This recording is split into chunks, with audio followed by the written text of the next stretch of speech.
माता सती और देवी पार्वती के जन्म की संपूर्ण कथा। दक्ष प्रजापति की सभी पुत्रियां गुणवती थीं। फिर भी दक्ष के मन में संतोष नहीं था। वे चाहते थे उनके घर में एक ऐसी पुत्री का जन्म हो जो सर्वशक्ति संपन्न हो एवं सर्वविजयी हो। अतः दक्ष एक ऐसी ही पुत्री के लिए तप करने लगे।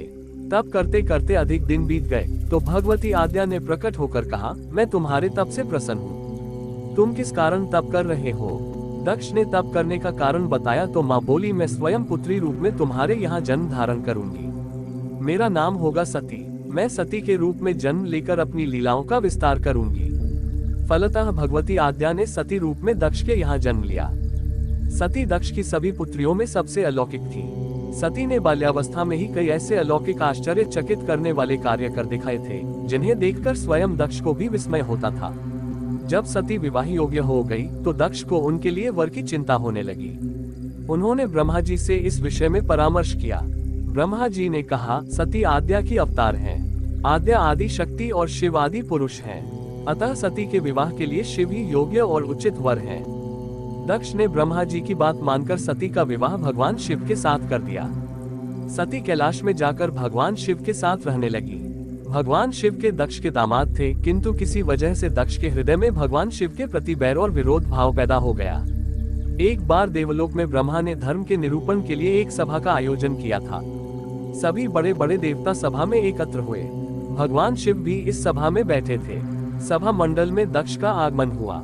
दक्ष के आगमन पर सभी देवता उठकर खड़े हो गए, पर भगवान शिव खड़े नहीं हुए। उन्होंने दक्ष को प्रणाम भी नहीं किया। फलतः दक्ष ने अपमान का अनुभव किया। केवल यही नहीं, उनके हृदय में भगवान शिव के प्रति ईर्ष्या की आग जल उठी। वे उनसे बदला लेने के लिए समय और अवसर की प्रतीक्षा करने लगे। एक बार सती और शिव कैलाश पर्वत पर बैठे हुए परस्पर वार्तालाप कर रहे थे। उसी समय आकाश मार्ग से कई विमान कनखल की ओर जाते हुए दिखाई पड़े। सती ने उन विमानों को देखकर भगवान शिव से पूछा, प्रभु, ये सभी विमान किसके हैं और कहाँ जा रहे हैं? भगवान शकन ने उत्तर दिया, आपके पिता ने बड़े यज्ञ का आयोजन किया है। समस्त देवता और देवांगनाएं इन विमानों में बैठकर उसी यज्ञ में सम्मिलित होने के लिए जा रहे हैं। इस पर सती ने दूसरा प्रश्न किया, क्या मेरे पिता ने आपको यज्ञ में सम्मिलित होने के लिए नहीं बुलाया? भगवान शंकर ने उत्तर दिया, आपके पिता मुझसे बैर रखते हैं, फिर वे मुझे क्यों बुलाने लगे? सती मन ही मन सोचने लगी, फिर बोली, यज्ञ के इस अवसर पर अवश्य मेरी सभी बहनें आएंगी। उनसे मिले हुए बहुत दिन हो गए। यदि आपकी अनुमति हो तो मैं भी अपने पिता के घर जाना चाहती हूँ। यज्ञ में सम्मिलित हो लूंगी और बहनों से भी मिलने का सुअवसर मिलेगा। भगवान शिव ने उत्तर दिया, इस समय वहां जाना उचित नहीं होगा।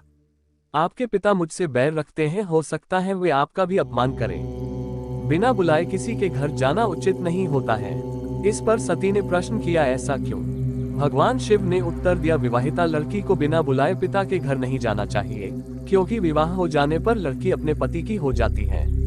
पिता के घर से उसका संबंध टूट जाता है।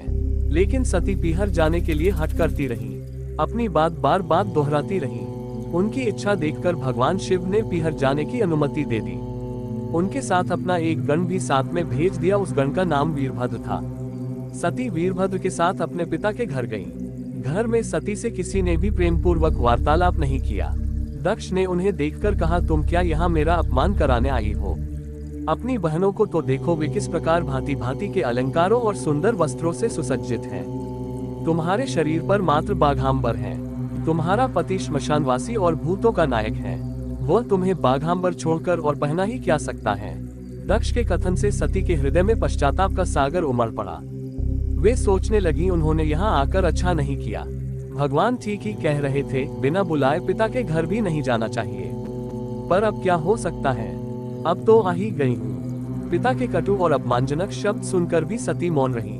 वे उस यज्ञमंडल में गईं जहाँ सभी देवता और ऋषि मुनि बैठे थे तथा यज्ञकुंड में धू धू करती जलती हुई अग्नि में आहुतियां डाली जा रही थी। सती ने यज्ञमंडप में सभी देवताओं के तो भाग देखे, किंतु भगवान शिव का भाग नहीं देखा। वे भगवान शिव का भाग न देखकर अपने पिता से बोली, पितृश्रेष्ठ, यज्ञ में तो सबके भाग दिखाई पड़ रहे हैं, किंतु कैलाशपति का भाग नहीं है। आपने उनका भाग क्यों नहीं रखा? दक्ष ने गर्व से उत्तर दिया, मैं तुम्हारे पति शिव को देवता नहीं समझता। वह तो भूतों का स्वामी, नग्न रहने वाला और हड्डियों की माला धारण करने वाला है। वह देवताओं की पंक्ति में बैठने योग्य नहीं है। उसे कौन भाग देगा। सती के नेत्र लाल हो उठे, उनका मुखमंडल प्रलय के सूर्य की भांति तेजोदीप्त हो उठा। उन्होंने पीड़ा से तिलमिलाते हुए कहा, ओह, मैं इन शब्दों को कैसे सुन रही हूँ, मुझे धिक्कार है। देवताओं, तुम्हें भी धिक्कार है। तुम भी उन कैलाशपति के लिए इन शब्दों को कैसे सुन रहे हो, जो मंगल के प्रतीक हैं और जो क्षण मात्र में संपूर्ण सृष्टि को नष्ट करने की शक्ति रखते हैं। वे मेरे स्वामी हैं। नारी के लिए उसका पति ही स्वर्ग होता है। जो नारी अपने पति के लिए अपमानजनक शब्दों को सुनती है, उसे नरक में जाना पड़ता है। पृथ्वी सुनो, आकाश सुनो और देवताओं, तुम भी सुनो। मेरे पिता ने मेरे स्वामी का अपमान किया है। मैं अब एक क्षण भी जीवित रहना नहीं चाहती। सती अपने कथन को समाप्त करती हुई यज्ञ के कुंड में कूद पड़ी। जलती हुई आहुतियों के साथ उनका शरीर भी जलने लगा। यज्ञ मंडप में खलबली पैदा हो गई, हाहाकार मच गया। देवता उठकर खड़े हो गए। वीरभद्र क्रोध से कांप उठे। वे उछल उछल कर यज्ञ का विध्वंस करने लगे। यज्ञ मंडप में भगदड़ मच गई। देवता और ऋषि मुनि भाग खड़े हुए। वीरभद्र ने देखते ही देखते दक्ष का मस्तक काटकर फेंक दिया। समाचार भगवान शिव के कानों में भी पड़ा। वे प्रचंड आंधी की भांति कनखल जा पहुंचे। सती के जले हुए शरीर को देखकर भगवान शिव ने अपने आप को भूल गए। सती के प्रेम और उनकी भक्ति ने शंकर के मन को व्याकुल कर दिया। उन शंकर के मन को व्याकुल कर दिया जिन्होंने काम पर भी विजय प्राप्त की थी और जो सारी सृष्टि को नष्ट करने की क्षमता रखते थे। वे सती के प्रेम में खो गए, बेसुध हो गए। भगवान शिव ने उन्मत्त की भांति सती के जले हुए शरीर को कंधे पर रख लिया। वे सभी दिशाओं में भ्रमण करने लगे। शिव और सती के इस अलौकिक प्रेम को देखकर पृथ्वी रुक गई, हवा रुक गई, जल का प्रवाह ठहर गया और रुक गई देवताओं की सांसें। सृष्टि व्याकुल हो उठी। सृष्टि के प्राणी पुकारने लगे, त्राहिमाम, त्राहिमाम। भयानक संकट उपस्थित देखकर सृष्टि के पालक भगवान विष्णु आगे बढ़े। वे भगवान शिव की बेसुधी में अपने चक्र से सती के एक एक अंग को काट काट कर गिराने लगे। धरती पर 51 स्थानों में सती के अंग कट कट कर गिरे। जब सती के सारे अंग कट कर गिर गए तो भगवान शिव पुनः अपने आप में आए। जब वे अपने आप में आए तो पुनः सृष्टि के सारे कार्य चलने लगे। धरती पर जिन 51 स्थानों में सती के अंग कट कट कर गिरे थे, वे ही स्थान आज शक्तिपीठ माने जाते हैं। आज भी उन स्थानों में सती का पूजन होता है, उपासना होती है। धन्य था शिव और सती का प्रेम। शिव और सती के प्रेम ने उन्हें अमर और वंदनीय बना दिया। पार्वती के रूप में जन्म, बाद में सती के विरह में शंकर जी की दयनीय दशा हो गई। वे हर पल सती का ही ध्यान करते रहते और उन्हीं की चर्चा में व्यस्त रहते। उधर सती ने भी शरीर का त्याग करते समय संकल्प किया था कि मैं राजा हिमालय के यहाँ जन्म लेकर शंकर जी की अर्धांगिनी बनूं। अब जगदम्बा का संकल्प व्यर्थ होने से तो रहा। वे उचित समय पर राजा हिमालय की पत्नी मेनका के गर्भ में प्रविष्ट होकर उनकी कोख में से प्रकट हुई। पर्वतराज की पुत्री होने के कारण वे पार्वती कहलाई। जब पार्वती बड़ी होकर सयानी हुई तो उनके माता पिता को अच्छा वर तलाश करने की चिंता सताने लगी। एक दिन अचानक देवर्षि नारद राजा हिमालय के महल में आ पहुंचे और पार्वती को देख कहने लगे कि इसका विवाह शंकर जी के साथ होना चाहिए और वे ही सभी दृष्टि से इसके योग्य हैं। पार्वती के माता पिता के आनंद का ये जानकर ठिकाना न रहा कि साक्षात जगन्माता सती ही उनके यहाँ प्रकट हुई हैं। वे मन ही मन भाग्य को सराहने लगे। एक दिन अचानक भगवान शंकर सती के विरह में घूमते घूमते उसी प्रदेश में जा पहुंचे और पास ही के स्थान गंगावतरण में तपस्या करने लगे। जब हिमालय को इसकी जानकारी मिली तो वे पार्वती को लेकर शिवजी के पास गए। वहां राजा ने शिवजी से विनम्रतापूर्वक अपनी पुत्री को सेवा में ग्रहण करने की प्रार्थना की। शिवजी ने पहले तो आनाकानी की, किंतु पार्वती की भक्ति देखकर वे उनका आग्रह न टाल न सके। शिवजी से अनुमति मिलने के बाद तो पार्वती प्रतिदिन अपनी सखियों को साथ ले उनकी सेवा करने लगी। पार्वती हमेशा इस बात का सदा ध्यान रखती थी कि शिवजी को किसी भी प्रकार का कष्ट न हो।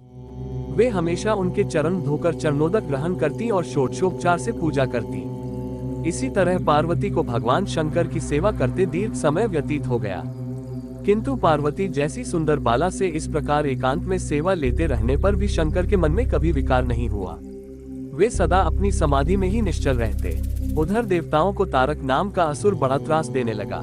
ये जानकर कि शिव के पुत्र से ही तारक की मृत्यु हो सकती है, सभी देवता शिव पार्वती का विवाह कराने की चेष्टा करने लगे। उन्होंने शिव को पार्वती के प्रति अनुरक्त करने के लिए कामदेव को उनके पास भेजा, किंतु पुष्पायुध का पुष्पबाण भी शंकर के मन को विक्षुब्ध न कर सका। उल्टा कामदेव उनकी क्रोधाग्नि से भस्म हो गए। इसके बाद शंकर भी वहां अधिक रहना अपनी तपश्चर्या के लिए अंतराय रूप समझ कैलाश की ओर चल दिए। पार्वती को शंकर की सेवा से वंचित होने का बड़ा दुख हुआ, किंतु उन्होंने निराश न होकर अब की बार तप द्वारा शंकर को संतुष्ट करने की मन में ठानी। उनकी माता ने उन्हें सुकुमार एवं तप के अयोग्य समझकर बहुत मना किया, इसीलिए उनका उमा ऊ जोड़मा तप न करो नाम प्रसिद्ध हुआ। किंतु पार्वती पर इसका असर न हुआ। अपने संकल्प से वे तनिक भी विचलित नहीं हुई।